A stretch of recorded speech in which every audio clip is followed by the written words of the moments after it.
We appreciate Chad for talking with us. Keep in mind, pills laced with fentanyl have already killed dozens of people in Portland alone so far this year. Our Liz Burt spoke with a man who lost his brother to fentanyl, and fentanyl is showing up in a lot of different drugs in lethal amounts. And Liz, you say the people most at risk are the young people. Yeah, definitely teenagers, and a lot of people who are taking drugs that have fentanyl don't even realize that fentanyl is in those pills. And we're learning this is such a huge issue, like Jeff said, especially among teens.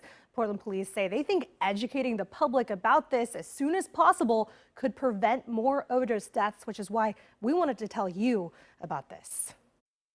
There was nothing out of the norm. He was just a funny, loving kid. Eric Kilgore says he did everything with his older brother, James. But one day, 4 years ago, everything changed. I was there that night. I found my brother in his condo. My brother passed away December 2018 from a fentanyl poisoning. Kilgore says his brother didn't think that's what he was taking. Little did he know, the coroner told me that what he ingested was 40 to 400 times the therapeutic dose of fentanyl in that one pill. He had no idea. He had absolutely no idea.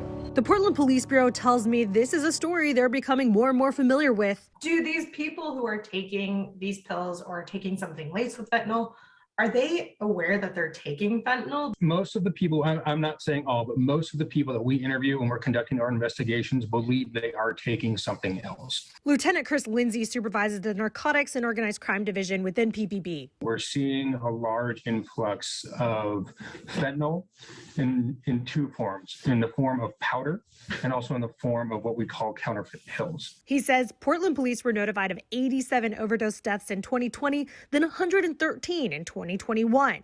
PPB says they've been notified of 58 so far this year, 27 possibly linked to fentanyl. And they're seeing more and more teens taking pills they don't realize contain the drug. 42% of pills with fentanyl have a lethal dose.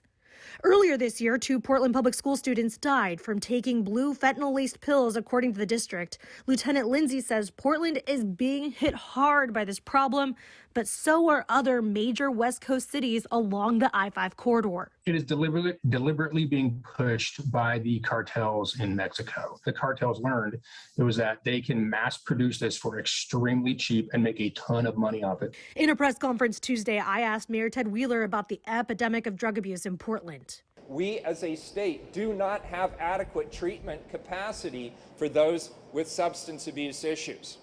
Now, for those who are dealing drugs, we need to arrest them and hold them accountable. He said he's pushing the governor's office and Oregon legislature for more resources towards treatment, since it's been slow to come since Measure 110, which decriminalized the possession of small amounts of hard drugs in the state. And Kilgore says action by the part of local and national politicians can't come fast enough. And there's so many of us who just don't want anybody else to experience the loss that we have experienced, just a senseless loss.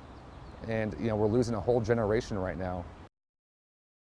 Kilgore started an organization called Henry's Uncle to let people know about this problem. We put a link on coin.com if people want to listen to what he has to say or read up more on fentanyl. Yeah, it's such a painful but important stories to share so others can learn. I know that both Kilgore and police talked with you about Narcan. That can revive somebody from an overdose.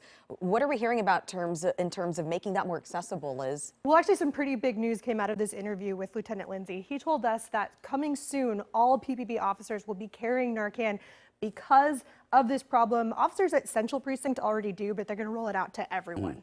Okay. Thank you, Liz. Okay, we continue to explore the dangers of fentanyl. This is our special day looking at this crisis. Let's talk about the weather.